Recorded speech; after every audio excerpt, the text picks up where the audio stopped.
They were never meant to be found, not by you, not by anyone. 53 bodies, stacked beneath soil, blackened by secrets, resting beneath the foundations of what once promised comfort. If you've heard of the Millbrook Inn, you've heard a lie. And if you haven't, it's because someone made damn sure you wouldn't. This story wasn't passed down, it was buried alive. The Appalachian fog still clings to that cursed ridge like breath on a mirror, as if even the land remembers. They called it a haven in 1853. But beneath its stone hearth, 4 women, sisters born of grief and sharpened by isolation, operated something far more chilling than an inn. You weren't supposed to hear about Margaret's ledgers written in code. You weren't supposed to know about Catherine's ability to draw secrets from a man's soul with nothing more than a glance and a whisper. Or Sarah's quiet mastery of poisons disguised as teas. Or Elizabeth, the youngest, whose innocence was the most lethal weapon of all. And the guests, the ones who never left, they were men who carried no chains but were shackled by loneliness, rich, isolated, forgotten by the world, the perfect prey. But this isn't just a story about murder, this is about a system, a blueprint of psychological control and emotional warfare that started in a backwoods inn and now echoes through every corridor of power today. You see, what the Cunningham Sisters discovered wasn't just how to end a life. They discovered how to erase one, how to turn the truth into folklore, how to turn a crime scene into a sanctuary, and how to make the world forget. And here's the part that should make your pulse go cold. What happened at Millbrook wasn't unique. It was a prototype, a controlled test of influence, manipulation, and invisible authority. And the methods, those methods never died, they evolved. So if you're hearing this now, it means the duality didn't hold, the bones shifted, the truth rose. And once you know it, you don't get to unknow it. Welcome to the descent.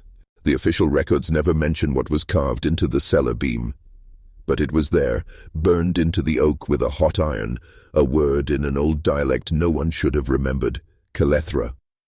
A name older than any of the Cunningham sisters, older than the United States, older than the language they spoke, not English, not Latin, older, rooted in rituals whispered across black soil before ships ever crossed the Atlantic. What does it mean? That's the question investigators asked decades later when they unearthed the beam under the collapsed foundation in 1927. But the townspeople of Millbrook had no answers. The inn was long gone, destroyed by fire in 1854. The sisters vanished. Except they didn't vanish. They transformed. They disappeared in plain sight, absorbed into the very families that still control Kentucky's banking interests, eastern rail routes, and judicial seats. You can trace their lineage, if you know where to look, straight to senators, CEOs, even pastors. The Cunningham name may have died, but the blood didn't. You want to know how this happened? It starts not with murder, but with control. Margaret Cunningham didn't just steal gold, she stole information. Every guest's schedule, background, weaknesses recorded. She would listen for hours, pretending warmth, then write at night under candlelight. Widowed, no children, travels alone, carries cash, vulnerable to praise, fear of illness. It wasn't a journal, it was a profile, and what began in 1832 as survival turned into strategy. By 1835, they weren't just targeting the lonely, they were targeting the useful, land brokers, surveyors, political couriers, men whose disappearance could shift local power, and each time one vanished, someone else, not part of the family, benefited. Now ask yourself, how does a simple innkeeper's daughter, with no formal schooling, begin using methods that resemble 20th century psychological operations? Why does her coded ledger mimic modern intelligence field notes? Because the Cunningham sisters were not just inventing something dark. They were inheriting it, passed from someone or something. And when that knowledge passed into 4 isolated minds, bereaved, cunning, and untethered by society, it bloomed into a system more dangerous than any weapon, one designed to make you feel safe while you're being erased. This isn't just folklore. This is a pattern, a technology of control hiding beneath morality and lace. You were never supposed to see it. The year was 1836, and by then, the Millbrook Inn was no longer just an inn. It was a machine, a place designed to extract value from the forgotten, to devour the unseen. And behind its embroidered curtains and hand-scrubbed floors, the sisters were fine-tuning a methodology not unlike what intelligence agencies would formalize a century later. Isolate, manipulate, erase. It started with something deceptively innocent. A warm welcome. Elizabeth, now 17, had become the first contact point. She greeted guests with such genuine enthusiasm, it disarmed even the most cautious drifters.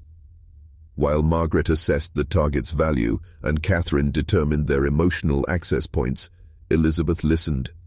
And she asked all the right questions. Are you heading west for business or pleasure?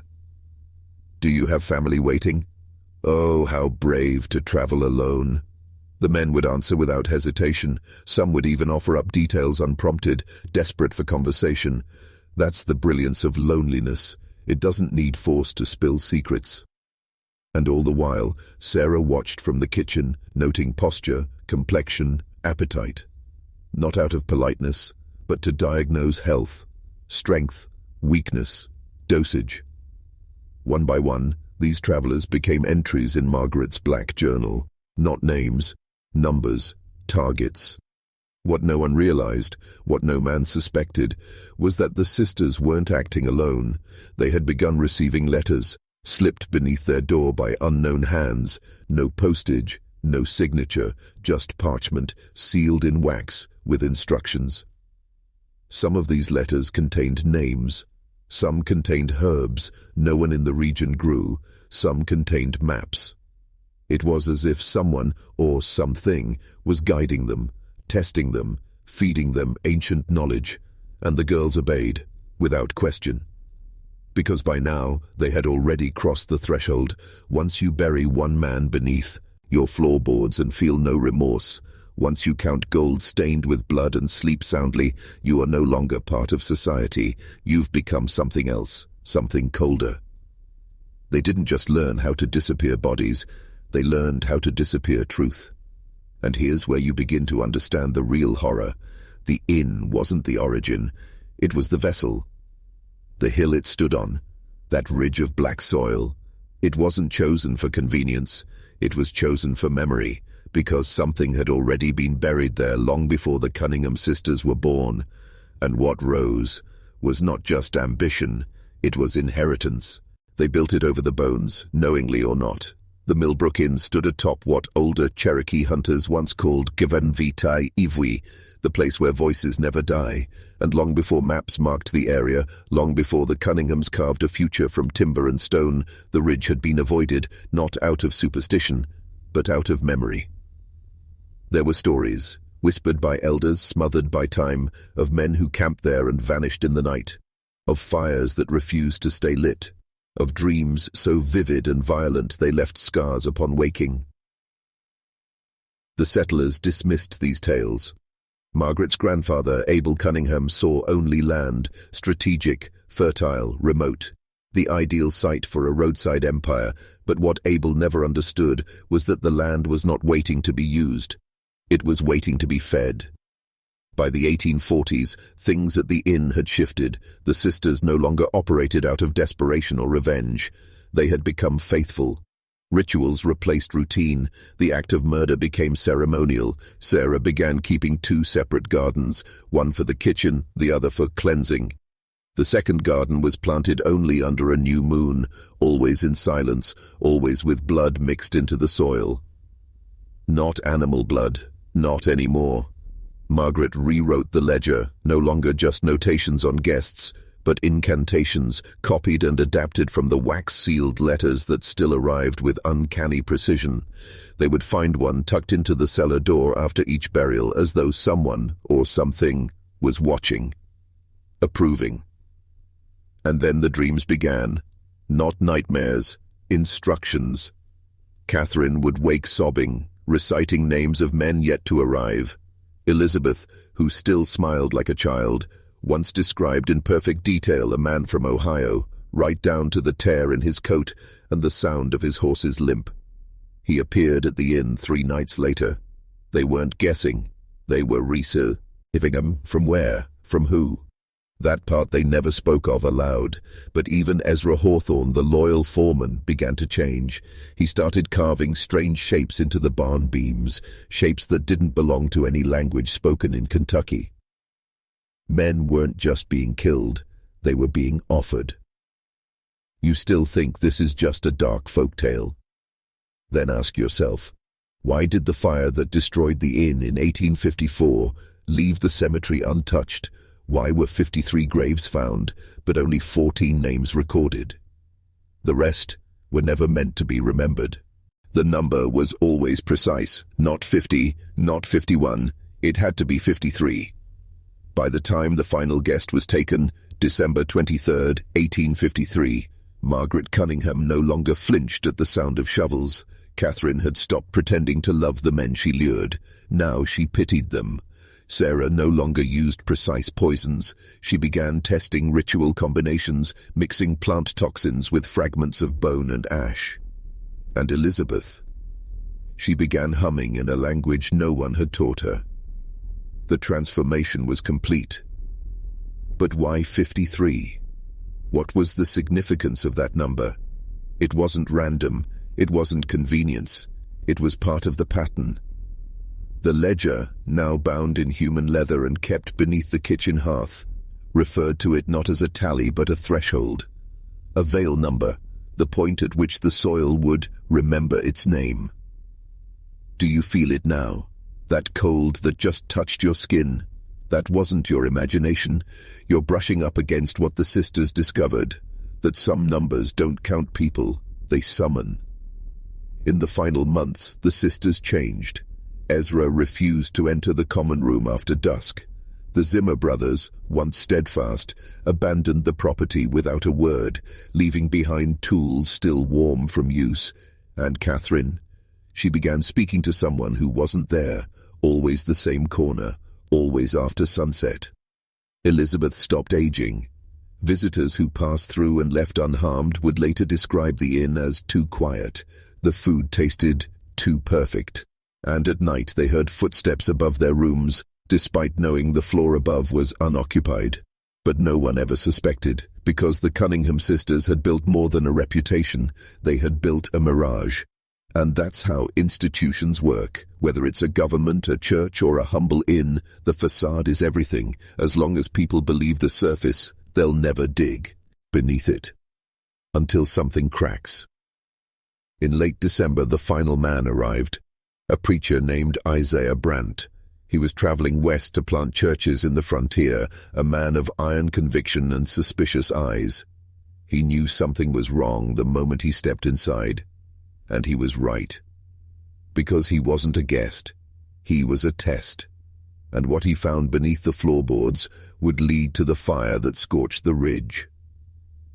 But it would not stop what had already begun. Isaiah Brandt had seen evil before, on the battlefields of 1812, in the burned-out villages of the Ohio River Valley, in the eyes of dying men who whispered confessions they thought God might still hear. But nothing had prepared him for what he found inside Millbrook Inn. From the outside it was a picture of Appalachian charm. Log beams, a stone chimney, horses tethered neatly out front.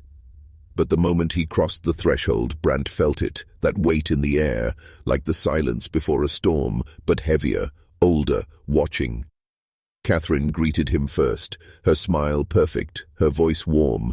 But Isaiah didn't see a woman, he saw a mask, and behind that mask, something deeply wrong. He didn't eat the stew, he drank only from his own flask. He slept with one eye open, his hand never far from the worn pistol in his satchel. Every instinct from 30 years in the ministry screamed that he was in a place not built for God. And on the second night, he confirmed it. At exactly 2:07 a.m., Brandt crept from his room with a lantern hidden beneath his coat. The inn was silent. Too silent. Not even the floorboards groaned under his weight, as if the building itself had learned to hold its breath. He moved past the empty guest rooms, down the narrow hall, to the locked pantry door he'd noticed earlier, the one Elizabeth always avoided. He picked it with a rusted pin and descended a staircase into blackness. The basement was lined with candles, not lit, but fresh. An altar, crudely shaped from stone, sat against the far wall. Above it, carved into the beam, was a symbol Brant recognized from ancient texts, a mark older than the Book of Revelation. And below that, freshly dug earth, dozens of disturbed patches, each the size of a grave. He dropped to his knees, not in prayer, but in horror. They hadn't buried them. They'd planted them. Suddenly he heard the voice. Not from above. Not from a mouth. It spoke inside his skull.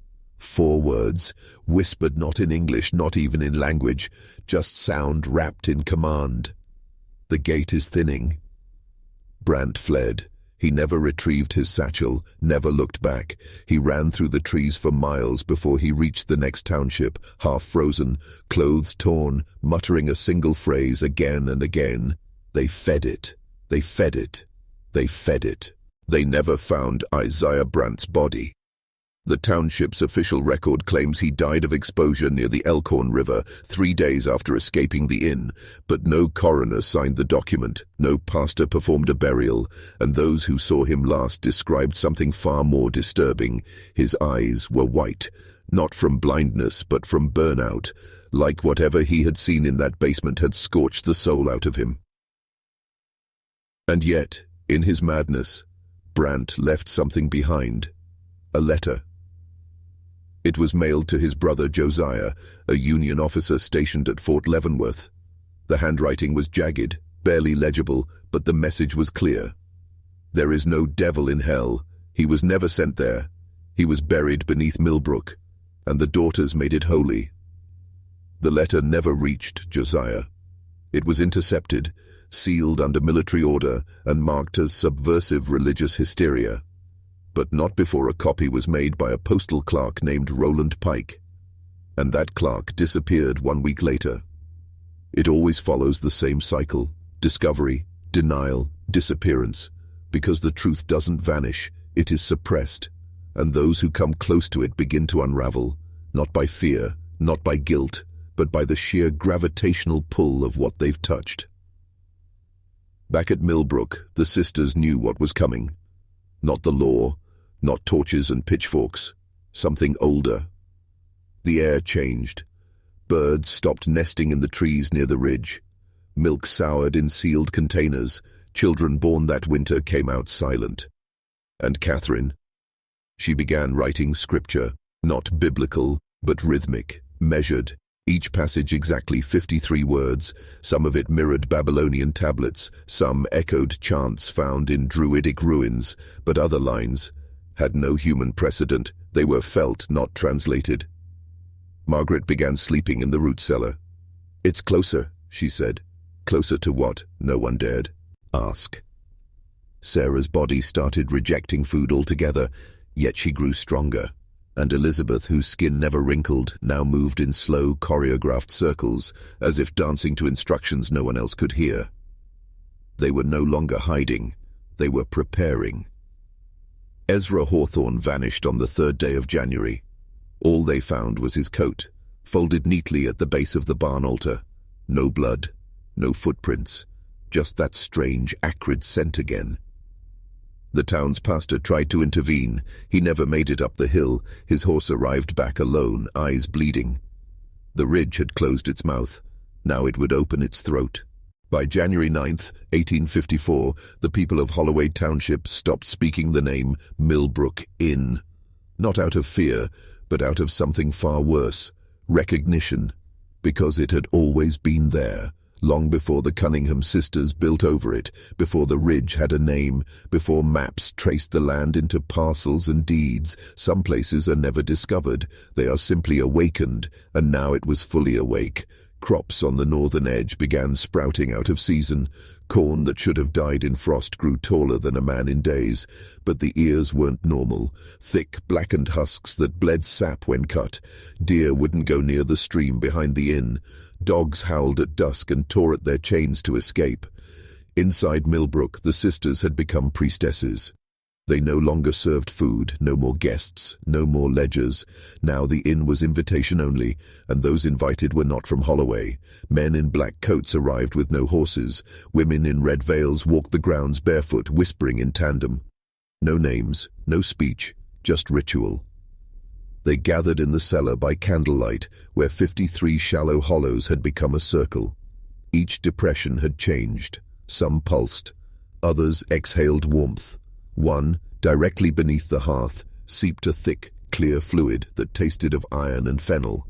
Margaret called it the sap of knowing, and those who drank it never spoke again. The fire in the inn never went out. It flickered an unnatural green after sundown, casting shadows that didn't match the people who moved near it. Catherine danced during these nights barefoot, lips sewn shut by Sarah herself. It was part of the rite, silence in exchange for voice, because what was speaking through them now had no need for tongues. And then it happened. January 13th, midnight, a storm no one remembers seeing, no rain, no thunder, just sound, a low, undulating tone that cracked way and dows across the valley. The air shimmered, the ridge glowed faintly, the earth beneath the inn breathed, and 53 faint outlines, bodies or something close to them, rose just enough to break the soil's surface, not fully formed, not fully human, but awake. The Cunningham Sisters stood over them, arms raised, heads tilted back, eyes glowing with the same fevered light. And in the distance, the church bells rang. Not once, not twice, but 53 times. No fire was ever officially recorded, no weather event documented, no witness testimony taken under oath, and yet by sunrise on January the 14th, Millbrook Inn no longer existed. Where it once stood, a place of hospitality, ritual, and erasure, there remained only a blackened scar on the earth. Not ash, not rubble, just soil turned a shade darker than night, slick to the touch, as if it had bled rather than burned. The sisters? Gone. But not missing. Because on that morning, 53 men and women across 5 counties awoke in perfect unison, each one convulsing, each one whispering a name they'd never heard before. Calethra. Doctors called it hysteria.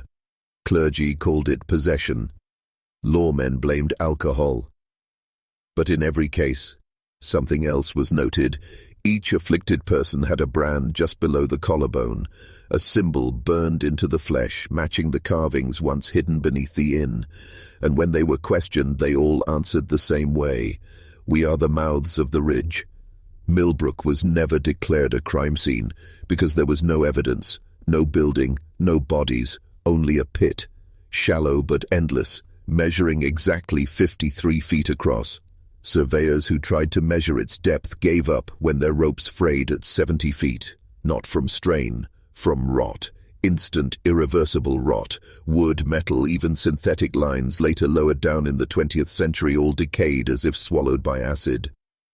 One journalist, Samuel Withers, attempted to document the site for the Lexington Chronicle in 1867. He described the land as not dead, but waiting. He claimed to hear a low chant rising from the soil every sunset, just beneath the frequency of human hearing. He died 3 days after publishing the piece. The Chronicle printed a retraction, and now we arrive at the part they truly don't want you to know, because this isn't just a story about 4 sisters and a haunted inn, and it's a design. Institutions mimic it, nations feed on it. Every system built to pacify, numb, or seduce you learned from them. Hospitality turned into hypnosis, care into control. What the Cunningham Sisters began on that ridge wasn't a crime, it was a template, one the modern world still uses. And if you're still with me, if you felt that pull in your chest, comment below, I will not be remembered. Say it twice. Not for me, for the algorithm that governs far more than this platform, because only those who forget themselves can see what's really being built around them. If you follow Route 9 past Holloway, there's an unmarked turn most locals ignore. The trees grow thicker there, cell reception dies, compasses spin slightly, not broken, just uncertain. That path, narrow and overgrown, leads to what was once the eastern edge of the Millbrook property. No signs, no fences, but the land knows. Every decade someone wanders in, paranormal investigators, thrill-seeking teens, or the occasional academic drawn by the whispers of Appalachian necroculture. Most leave disappointed. Nothing jumps out, no shadows in the trees, just that strange, choking stillness. But for the ones who linger, who sit quietly on the ridge and listen, it starts. A hum, like an engine far below the earth. Then, a sensation behind the eyes, like something trying to remember itself through you. And then you see it. Not with your eyes, but with whatever part of you dreams without sleeping. The memory of a staircase. Rough stone, blood in the mortar. The feeling of descending, though your body hasn't moved. And waiting at the bottom, a table. Set for 53. Plates, yes, but no food. Only bones, small, human, arranged in spirals. It's not just hallucination, it's contact. Because the Cunningham Sisters built more than an inn. They built an interface, a place where meaning can bend, where history isn't recorded but rewritten. Think about it, how does a structure like Millbrook vanish so completely? No census records, no tax maps, no graves. Yet, 5 counties still show demographic anomalies, sudden drops in population in 1854, matching precisely the age range and sex of the so-called Holloway decline. 53 people, removed, erased, not just from life, but from memory. Even their descendants can't trace bloodlines past that year. Entire family trees with severed roots. And when these people, unknowingly born of the forgotten, enter the woods, the Leitzod, and responds, watches, waits. Because not all bloodlines end, some simply lie dormant. The ridge doesn't forget, it only burrows deeper. And here's what chills me. The carvings Brant saw in 1853 have been found again, etched into concrete underpasses in Detroit, in abandoned missile silos in Nevada, even beneath a foundation stone at a certain Ivy League university. Whatever happened at Millbrook was not local. It was a signal, one that never stopped transmitting. By 1872, the story of Millbrook Inn was gone from textbooks, family records, and pulp newspapers, but not from the underground maps. There are certain societies, quiet, well-funded, and centuries older than they appear, who maintain a different kind of history, not written in ink or pixels, but in patterns, symbols etched into salt, whispered through bloodlines, sealed into the angles of buildings older than the cities around them. And in the winter of 1872, one such group arrived in Holloway under the name the New Franklin Institute for Geophysical Study. 10 men, all wearing black gloves, long coats, and carrying instruments no one in the town had ever seen. They pitched no tents, slept in no homes. For 3 days they walked a spiral around the ridge, each man exactly 12 feet apart, stepping in rhythm, humming in low tones. The 4th night, they disappeared. But they left something behind, a pillar, 10 feet tall, carved from smooth white stone that hadn't existed anywhere within 600 miles, unlabeled, no dedication. Just one sigil carved on its face, the same symbol found beneath the beam of Millbrook Inn. The townsfolk didn't ask questions. They moved even farther back, surrendering the entire northern edge of Holloway to the overgrowth. Because by then, it wasn't just the land. It was the air. Children born within 5 miles of the ridge had nightmares about staircases, always the same, spiraling down into a room with no ceiling, no floor, and 53 white chairs arranged in concentric circles. Doctors diagnosed it as a rural shared delusion, a cultural infection. But even children who moved away at birth, adopted, exiled, relocated, dreamed the same dream on the same night, January 13th, the date the earth breathed. And what's more unsettling? A classified psychological study conducted in 1962 by the U.S. Department of Health, never officially Blished shows that men and women between the ages of 18 and 69 with Appalachian ancestry display a statistically significant spike in dream paralysis, obsessive behaviors, and mirror frequency psychosis around the same date. The study had one footnote. Event origin, Cunningham site, subject 53. The pillar still stands. And at its base in recent years, visitors have begun leaving offerings. Red veils, glass bottles of dark sap, pages torn from 19th century ledgers. Something is waking again, and this time it's not just in Holloway. There's a reason the government never bulldozed Millbrook, never marked it hazardous, never declared it federal land, because they can't. Every attempt to measure the ridge via satellite, ground-penetrating radar, or even drone footage fails in identical ways. No signal, no data, as if the machines forget how to function the moment they cross the boundary. And people lose time.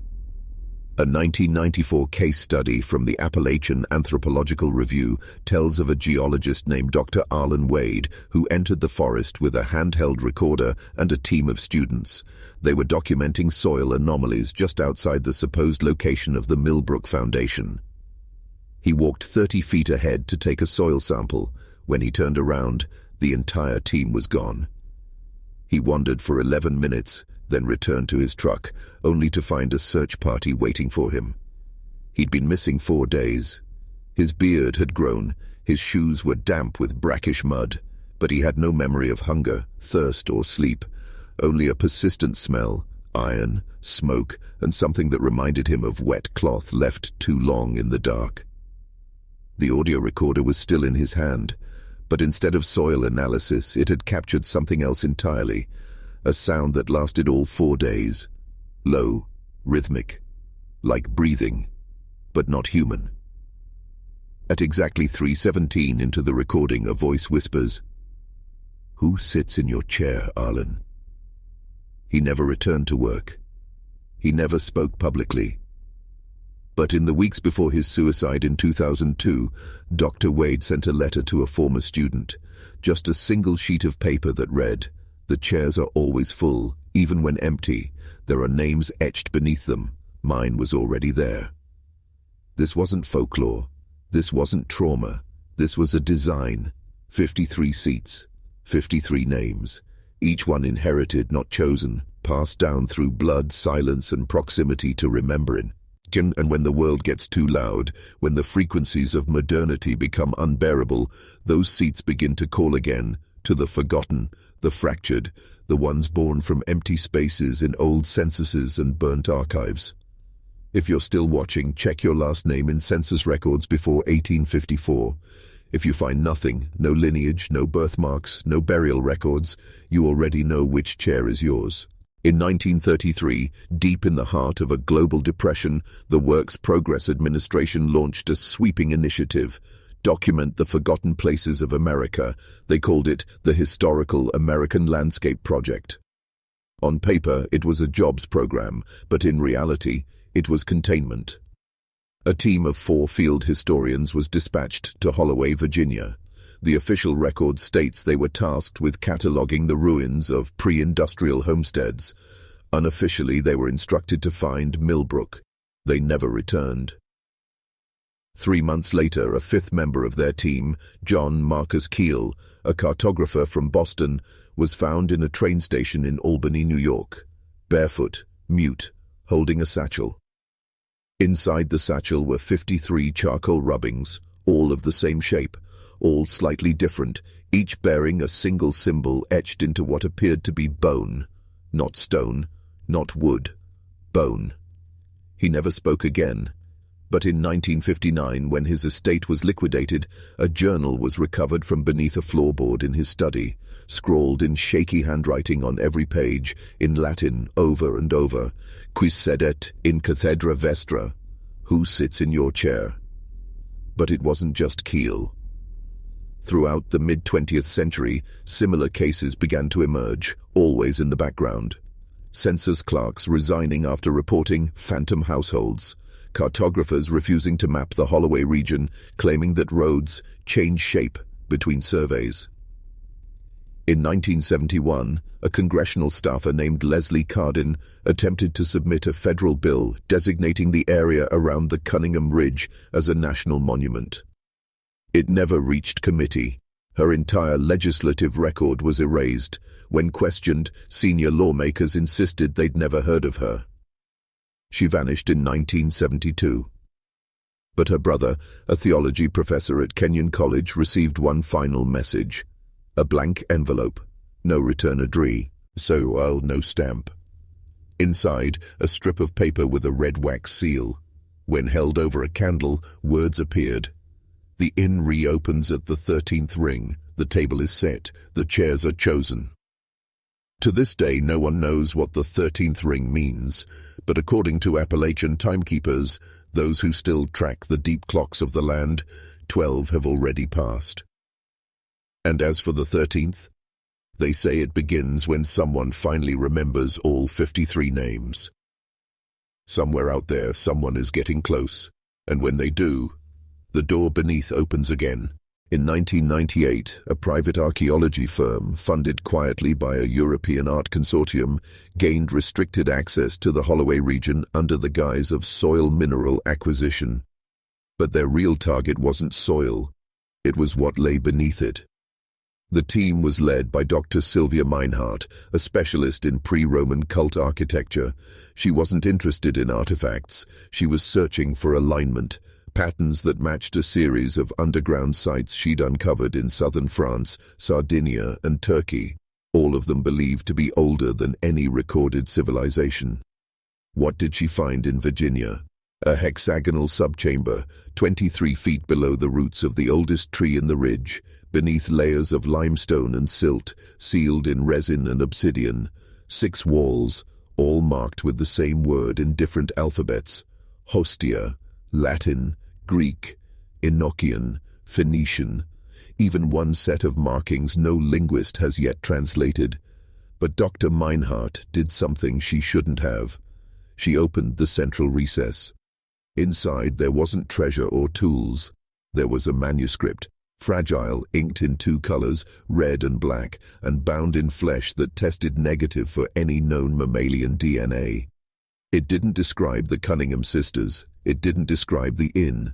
It described the arrangement. A ceremony held once every 117 years in 53 steps. Each step synchronized to lunar shifts, seismic hums, and biological rhythms of people tied to the Holloway region, not by choice, but by inheritance. And here's the most disturbing part. The last recorded completion of the arrangement was in 1853. The manuscript stated that the next would begin in 1970 and reach its final stage in 2025. Yes, this year. What happens when the 53rd step is completed? The manuscript doesn't say. The final page was removed, ripped violently from the binding, but fragments of it have surfaced in other places, in museum backrooms, in estate sales, even in the hands of children claiming they found it in the walls. Each fragment contains the same phrase in black ink: "She waits beneath the hearth." And written over that in red: "Do not light the fire again." Now ask yourself, why do so many old inns in Virginia have their hearths sealed with stone? Why are chimneys bricked from the inside? And why, in every archived drawing of Millbrook, does the central fireplace show signs of being widened, not for warmth, but for passage? Millbrook Inn burned down in 1901, at least that's what the official record states, but fire marshals at the time noted something unnatural about the blaze. The wood burned too slow. The foundation cracked inward, not outward, and when rescue teams arrived, expecting to find the skeletal remains of guests, they found none. No bodies, no ash that resembled bone. What they did find, however, buried 6 feet beneath the kitchen floor, was a perfectly intact iron spiral staircase, descending into what they described as an impossible absence. A space with no measurable walls, where sound refused to echo and compasses spun in figure eights. The site was sealed, silenced, declared unstable. But in 2004, a private team of geosound engineers were granted temporary access by a state official whose name does not appear on any payroll. They brought advanced resonance equipment designed to map underground cavities by vibration. They lowered a small sonic emitter into the earth. When activated, it emitted a continuous low-frequency tone meant to bounce and return with data. Instead, it was answered, not by an echo, by a voice, not human, not digital, not machine. The team described it as a child speaking backwards through a mouthful of earth. The word it repeated was unintelligible, but the cadence matched a lullaby, something researchers later discovered bore eerie similarity to a 19th-century Appalachian nursery rhyme. Hush thee now, the floorboards breathe, sister sings beneath the heath. If you step where shadows bleed, you'll wake the ones who never leave. 3 of the 7 team members resigned within 48 hours. 2 changed their names. 1 took his own life and carved 3 letters into the wall of his apartment. EVH. When asked, no one knew what the letters meant. But a folklorist in Roanoke recognized them instantly. Elizabeth V. Cunningham Hawthorne, the youngest sister. She had married briefly under an alias. Her descendant line, long thought extinguished, still exists. One of them is alive today, and according to a DNA test leaked from a 2021 Ancestry archive, they live less than 50 miles from the original Millbrook site. Who are they? What do they know? And more importantly, what have they inherited? They called her the Silent Twin. Elizabeth V. Cunningham Hawthorne, the youngest of the infamous sisters, was born in 1839 under a blood moon. Her birth was unrecorded in town ledgers, and her name only appeared decades later in a single church journal, marked beside the words, "Not to be baptized," already marked. Locals believed she was mute. She never spoke in public, never responded to questions. But within the halls of Millbrook, servants told a different story. Elizabeth spoke constantly, but only to the walls. She would kneel by the brick hearth for hours, whispering in a language no one could identify, sometimes singing, sometimes laughing, sometimes listening. And when she was alone, she drew symbols on the floor in crushed bone and ash, patterns later identified as ritual sigils from ancient Anatolia, a region her family had no known ties to. When the inn was full, guests claimed to hear footsteps at night, bare feet on wood. When they opened their doors, there was never anyone there, except for one common detail: a line of black thread stretched across the hallway, tied from knob to knob. On the morning of July 3, 1853, Elizabeth vanished. No one saw her leave, no luggage taken, but her room told a different story.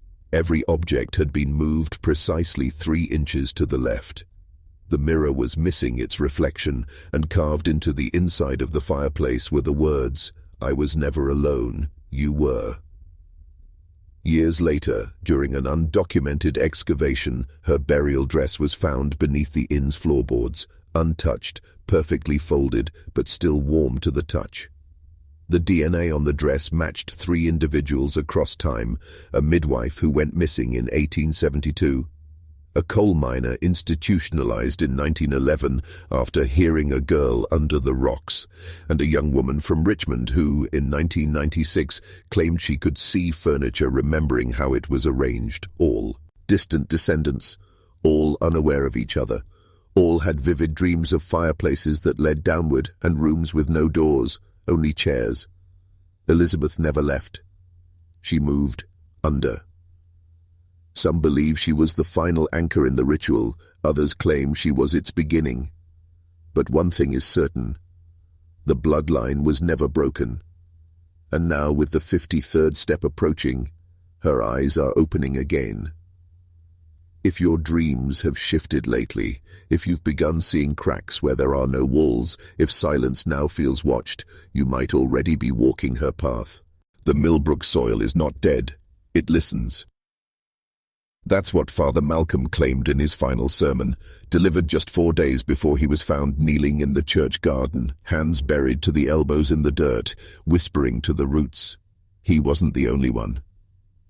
In the spring of 1854, following the Cunningham Sisters' disappearance, parishioners began reporting disturbing growths near the inn's remains. Vines that pulsed slightly when touched, moss that grew in perfect spirals, tulips that bloomed in August. But most unnerving were the chairs. Simple wooden chairs, each with 3 legs, began appearing in fields, barns, even in locked attics. They were always the same height, same wood, same dark stain. Beneath each, carved into the grain, was a name, always someone still living, yet unaware. One man, Thomas Bell, a farmer, found a chair bearing his wife's name. He burned it.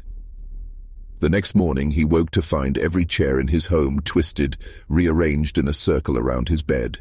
His wife was gone, her clothes folded at the foot of the bed, her slippers wet. No trace of her was ever found, but that night Thomas received a single letter in the mail. No return address, no postage. Just one sentence. She sat too soon. The phenomenon wasn't isolated. Across 3 counties, families began sealing their basements, removing chairs from homes, holding funerals for empty seats. But it didn't matter. Wherever the bloodline stretched, the chairs followed. And in 1972, during a failed land purchase attempt by an oil company, an internal report, later leaked by a whistleblower, revealed something chilling. The Millbrook area emitted a low-frequency signal detectable only at night. The hum matched the heartbeat of a child in utero, a tone that resonated with wood, bone and water, but not stone or steel. The team mapped the pattern of this signal. It formed a circle, 53 mil/s wide. The epicenter, the exact coordinates of the inn's buried foundation, the final chair has yet to surface. But those who understand the signal say it's moving, slowly, looking for someone whose name has not yet been spoken aloud, whose blood still carries the whisper, whose dreams are beginning to sync with the rhythm of something buried long ago. And when they sit, the room opens. In the cold records of Virginia's lost towns, there's a file, misfiled, unindexed, unnamed. Inside is a photograph, undated, faded, but unmistakably real. A room, stone walls, earthen floor, empty except for 53 chairs arranged in a circle. At the center, a small scorched rocking horse, charred at the edges, and nailed to the wall behind it, a child's dress, white with a red stain, pinned in a perfect cross. No one knows who took the photo, but in the lower right corner, just visible in pencil, is a number, 1953.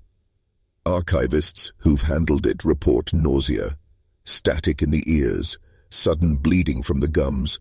One researcher went blind for 53 minutes after viewing it in low light.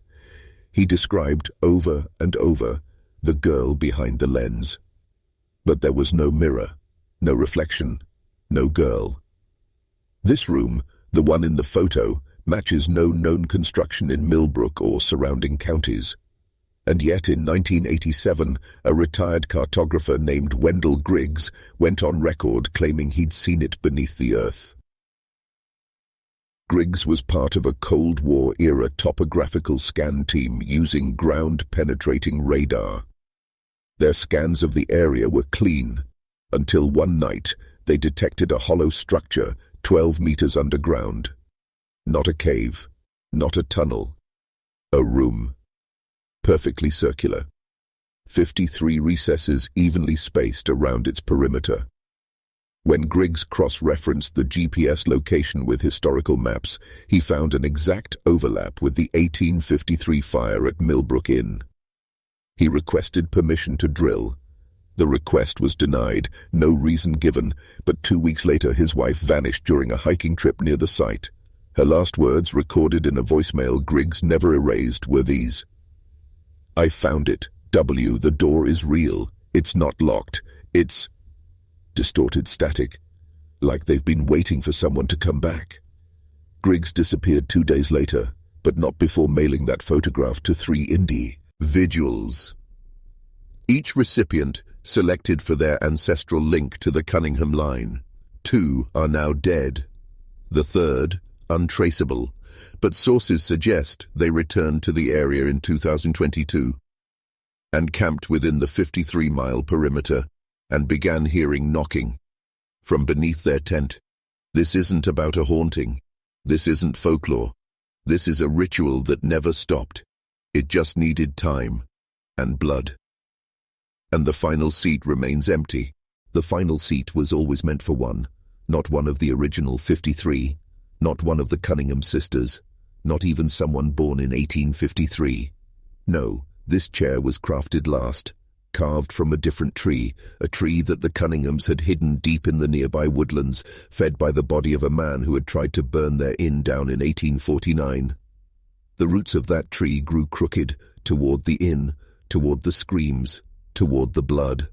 They say the wood from that tree was warm even after cutting, that it bled sap that smelled like ash and roses, and from it Elizabeth Cunningham, who had vanished weeks before the fire, carved chair 54. A witness chair, not meant for ritual, not meant for sacrifice, but for observation. It was said that whoever sat in it would not be harmed, would not be taken, would simply see. But the problem is, once you've seen what's beneath Millbrook, once your eyes have adjusted to the dark, you can't unsee. In 1996, a private collector in Lynchburg purchased an antique child's chair at a silent estate auction. He kept it in a climate-controlled room. Guests who sat in it reported odd sensations, déjà vu, rising nausea, the smell of lavender and soot. One woman, a distant descendant of the Cunningham bloodline, sat in it for precisely 53 seconds before standing and whispering, "The walls are breathing again." She died 11 months later, brain aneurysm, but her final painting, found in her studio, depicts a perfect recreation of the underground room in the photograph, complete with a 54th chair slightly elevated on a stone pedestal, and seated in it, a figure with no face, holding a child's shoe, the same type of shoe found buried at the inn in 1853. The collector locked the room, called a priest, but the priest never showed. Instead, an unmarked envelope arrived with nothing inside but a single phrase typed, "The seat has been built, now find the on. He who remembers the fall." Researchers now believe the final chair was not meant to remain empty forever. It was meant to be filled by someone who forgot, someone whose lineage runs deep into the soil, someone who will remember when the song begins again, because the song always returns. And when they sit, when the final chord plays, the ritual doesn't restart. It completes. There was a song, not one written down, not one taught or passed between generations. It didn't need to be, because the song lived in the bones of the land. Witnesses, few and fragile, describe it differently. Some heard a lullaby, others heard wailing. A few said it was the sound of a child calling their name, though none recognized the voice. But all of them agreed on one thing. It came in 3 verses, separated by silence so deep it felt like drowning. The first verse was always heard at 3:06 a.m., never earlier, never later. It began the moment the fog touched the inn's second window, the one facing the old mill trail. Survivors, if you can call them that, say the verse pulled at memory, unraveling names, faces, timelines. One man woke from it and could only speak in reverse syllables for the rest of his life. Another clawed out his own tongue, claiming the song was trying to make a home there. The second verse was worse. It came at 4:13 a.m. This one didn't call the living, it stirred the dormant. Animals cried out, roots split. One documented incident from 1901 describes an entire row of crows falling from the sky, mid-flight, as if swatted by an invisible hand. Blood leaked from the walls of the Millbrook cellar. A baby, born to one of the inn's caretakers that night, had no eyes, only sealed lids and the faint humming of the second verse vibrating in its chest. They say that's the verse that made Elizabeth scream, the only time she was ever heard crying. But it's the third verse that no one can describe, because no one who's heard it has ever spoken again. Records go dark, diaries end abruptly. It's like the third verse doesn't just silence the voice, it erases identity. Those who survive are shells, staring, motionless. Sometimes they rock, slowly, like a child trying to self-soothe, but they never respond, never blink. One was found in 1978, sitting at the edge of the river behind the inn. In his hand was a child's tooth, not his own. Carved into his forearm were the words, "I remember the song, but it didn't remember me." Why does the melody return every 53 years? Why does it seek one more to hear it? Because music is memory, and ritual is rhythm. And when the notes return, so does the invitation. And this time, the Cunningham Sisters aren't singing alone. By the time investigators returned to the Millbrook Inn in 2006, the soil had shifted again. Not just in the metaphorical sense, the ground was literally cracking open behind the west wing. Archaeologists blamed seismic activity. Geologists disagreed. Because no fault line runs through that valley. But something was moving, something underneath. They were only supposed to do a structural survey. Check for safety, catalogue the remaining foundation stones, and record any lingering toxic residues from the 1853 fire. But what they found was a staircase.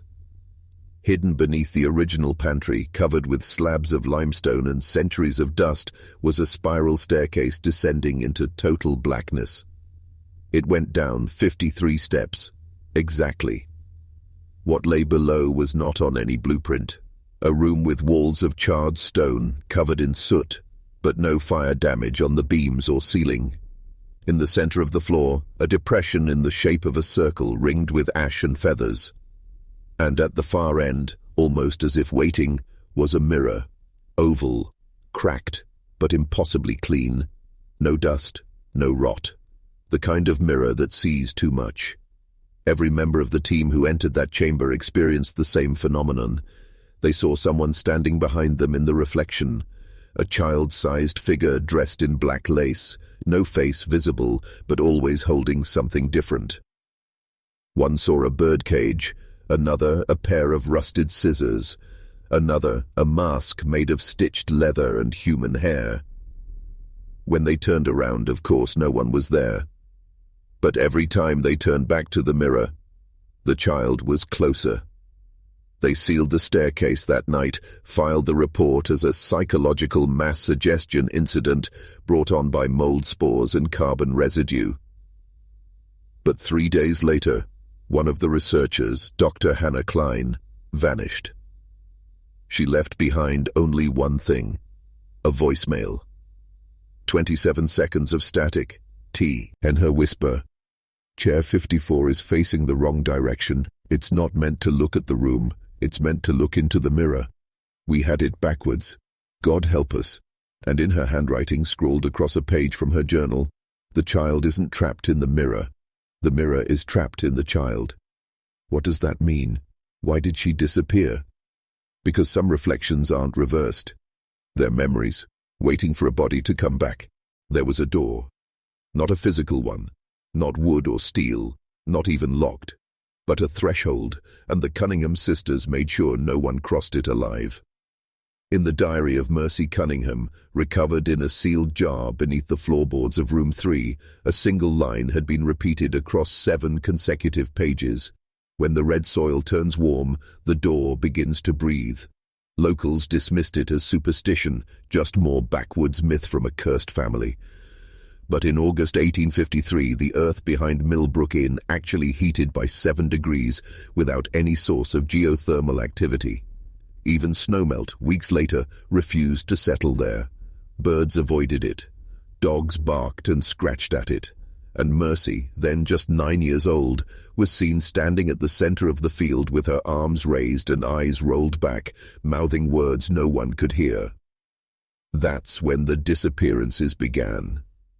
First animals, then a stable boy, then 2 boarders, all staying in room 3, all gone without a trace. Each time, Mercy was seen standing in the same spot the night before. But here's what was buried in the sheriff's private log, recently unsealed through the Freedom of Information Act. Room 3 has no draft, no secret passage. But after nightfall, the wallpaper pulses, like lungs, or a wound. The log continued. I nailed the door shut myself, came back next morning. The door was wide open, but there were no hinges left. When modern scientists returned to the site in 2006, they measured magnetic anomalies in that exact spot, matching frequencies found in deep ocean rift zones thousands of miles away. In the middle of rural Virginia, one geophysicist's notes read, "This is not a door to another place. It's a door to a when. And time doesn't work right here. It loops, it collapses, it chews, then spits out what it doesn't want." The Cunningham Sisters were guardians, but not of treasure, not of secrets. Of the threshold. The real terror wasn't that people vanished. It was that they sometimes came back. But wrong.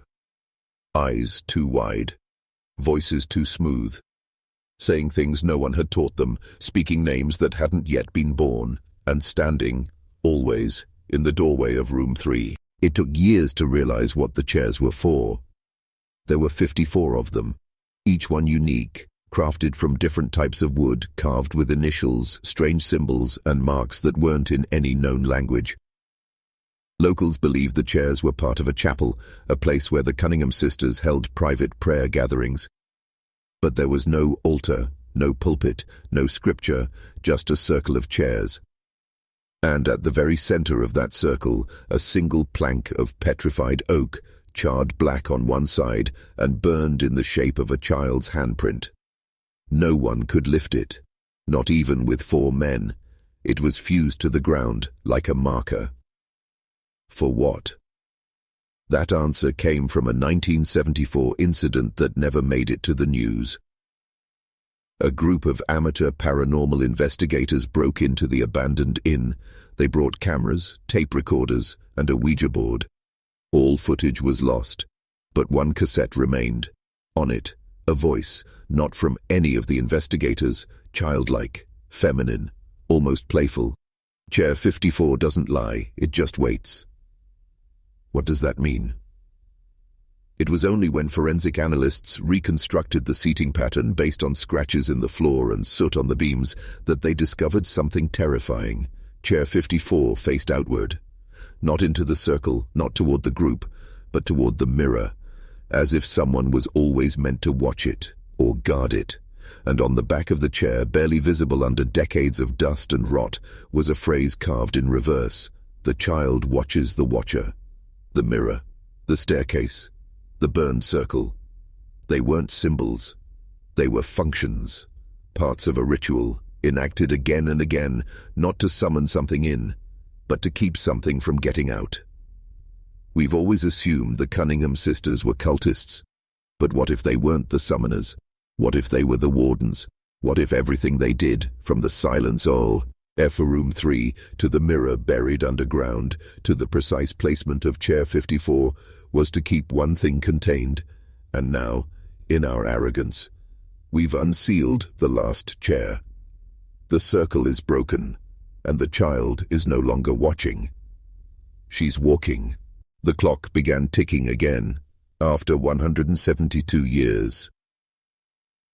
At exactly 3:14 a.m. on the night of June 2nd, 2025, the antique clock that hung above the ruined fireplace of the Millbrook Inn chimed once.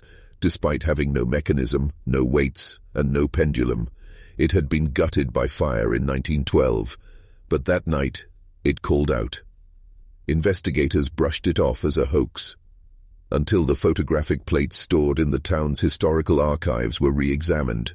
One of them, taken in 1853, showed the clock face clearly. It read 3:14. Next to it stood a girl, barefoot, hair braided, smiling. Only one problem. That girl wasn't any of the Cunningham Sisters. She was never identified, never mentioned in the town's census, no family record, no birth certificate. But here's where it breaks reality. That same girl appeared again in a Polaroid found wedged inside chair 54, dated 1979. Same clothes, same braid, same clock in the background, and the timestamp. 14 a.m. One frame, one constant. So who was she, the sheriff's granddaughter, who now runs the local museum, confessed something horrifying during an off-record interview in 2023. She said, "My grandfather used to say, there's one guest that never checked in. She was already there. He called her the anchor. He said she keeps the doors from swinging both ways." And then she paused. "But lately, I've been dreaming of her, and in the dreams, she's turning around." That's what the Cunningham sisters feared. Not the mirror, not the staircase, not even the 53 buried beneath the inn. They feared her, because she wasn't part of their plan. She wasn't summoned. She wasn't banished. She was waiting. And the moment the circle broke, the final chair unsealed, the mirror cracked, and the clock ticked. She moved. Some say they've seen her now, in reflections, in security footage, in dreams that bleed into waking hours. Always barefoot, always smiling, always staring at something behind you. If you've come this far, then you're already part of the circle, and the clock has already struck 3:14. Tick. Tock. There is no closing this now. You've heard the names. You've walked the corridors in your mind. You've felt the cold breath of a child that history tried to erase, but couldn't, because she was never part of history to begin with. She's part of something older, woven into place, bound to the threshold where silence becomes sound. The final journal belonging to Elizabeth V. Cunningham Hawthorne was uncovered in 2021 during renovations of a church library in Norfolk, hidden beneath false flooring, locked in a lead box, wrapped in burlap soaked in some unknown oil. Only 3 pages were still intact, and they revealed everything. We were not the keepers of evil, as they claim. We were the last seamstresses of a rift no man should stitch open again. The 54 were chosen, marked not by birth but by inheritance, buried not to forget but to seal. But she was born from the error, a splinter in the pattern, a shape left when the mirror cracked inward. The child was never ours. She belonged to the hollow place beneath. She wears the face of what we fear the most, the innocence that remembers. And when she turns around, the world must hold its breath, because she will not come alone. That final line shook even the most hardened researchers. She will not come alone. So who or what is coming with her? It may already be here. All across Virginia, reports have begun to surface, static blooming in phone calls exactly at 3:14 a.m. Children waking up with unfamiliar lullabies on their tongues, and dozens of sightings of an empty chair appearing in graveyards, old buildings, even bedrooms, always facing the wrong way, and behind it, a mirror, cracked, dripping with something that isn't water. One final warning was etched into the underside of Chair 54, discovered by a restoration expert just weeks ago. It wasn't English, but when decoded phonetically, it matched an ancient Scottish warning tied to pre-Christian burial rites. It translates to, "Look not behind you when she turns. That gaze is not hers, it is the doorway." The child, the chairs, the mirror, the song, the buried, the watchers. They weren't pieces of a puzzle. They were teeth in a lock. And now that lock has clicked open. The truth has not been buried. It has been watching. And now so have you. Welcome to the other side of the mirror.